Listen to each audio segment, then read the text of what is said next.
Pisces, wonderful Pisces. You are stepping into December when Venus enters Scorpio in your house of adventure and travel, feeling bold, feeling like you want to open up to possibility, that you're going to commit to adventure and pushing yourself a little bit in a positive way. And the cosmos is loving you for that and wrapping you up with positivity and encouraging you to express your unique soul. Go for it. There may be a big trip planned. It may be that you want to study something that you've been excited about. You want to open up to a brand new world in some way, and that's super exciting. Now, on the 5th, Venus is trine Saturn. So you've got this sense of adventure, and Saturn, which as we know is in your sign. I've got 5 planets in Pisces, and in fact, my Saturn is in Pisces, so I am feeling you with that. Saturn is saying, right, guess what? Commit to pushing yourself forward, commit to opening up and exploring more. And that is part of your growth. That's part of how you'll get rewards in the future, by adventuring now, by learning now, by traveling in some way, and opening up to possibilities, galloping to new horizons. All of that is very positive for you, and Saturn will help you. And Neptune has been going retrograde. Now, I have to say, it's not necessarily bad news when Neptune goes retrograde, because it allows you to ground your dreams, do the work, and get on with it.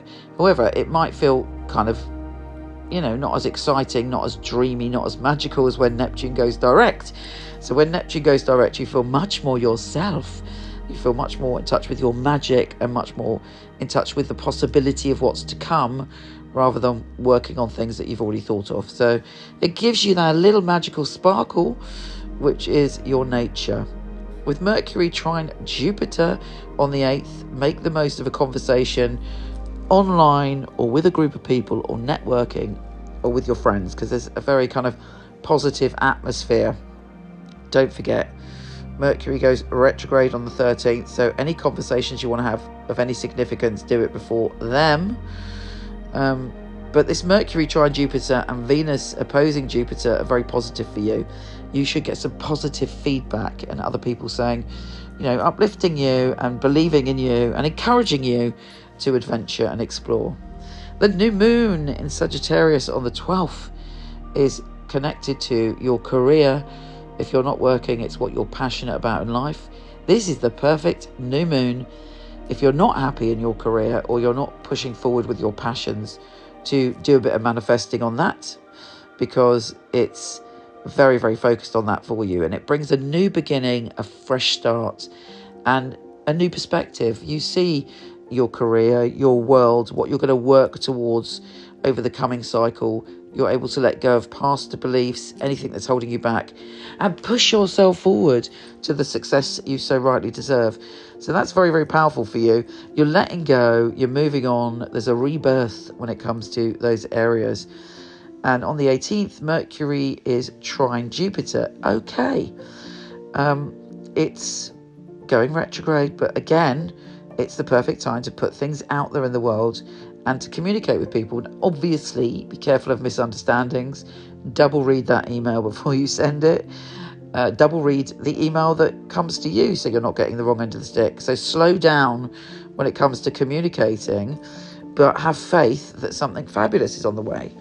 And on the 22nd, when the sun enters Capricorn, again, other people are responding to you. You're feeling jolly when it comes to going out. You sometimes you could be a bit of a hermit. You need your space. You need that peace. You're very sensitive. But you should be around groups of people that are very loving, and you feel very confident in that group towards the end of the year. On Christmas Day, we have a perfectly fabulous transit for you, where Venus, the planet of love and abundance, is trine Neptune, your ruler, which is direct. Yeah, baby.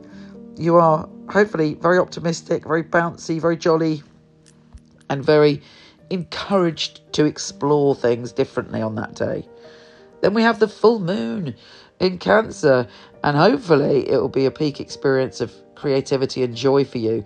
Now, if your life is not happy, or there are things that are blocking your happiness, you will have a psychic revelation on how to step into your happiness, but you might find it very emotional. It's an emotional moon because, it's making you think about your security. It's making you think about happiness.